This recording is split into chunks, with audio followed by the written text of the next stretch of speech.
মাছ প্রিয় বাঙালি যখন বাংলার বাইরে থাকে আর মাছ সারা সপ্তাহে কোনো ভালো মাছ না পায়, তখন ডিম আর মাংসই ভরসা। ডিমের অনেক রেসিপি করে খেয়েছি।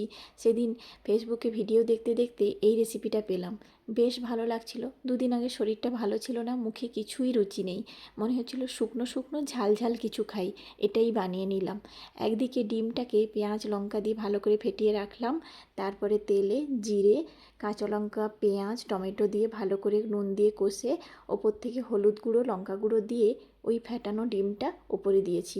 কিছুক্ষণ ঢাকা দিয়ে রাখতে হবে। ঢাকনা খুলে কিছুক্ষণ পরে ভালো করে ধরে উল্টাতে হবে। সাইড থেকে একটু গরম জল দিও, তাহলে ভেতরটা সফট হবে আর একটু জুসি হবে। ওপর থেকে ধনেপাতা দিয়েছিলাম। এরকম অমলেট টমেটো পেঁয়াজ ধনেপাতা দিয়ে আগেও খেয়েছি, আবার অমলেটের কারিও খেয়েছি নর্মাল, কিন্তু এরকম মশালা অমলেট মানে ড্রাই ড্রাই এরকম ঝাল ঝাল মশলা অমলেট কিন্তু ফার্স্ট টাইম খেলাম। বেশ ভালো হয়েছে, তোমরাও ট্রাই করতে পারো।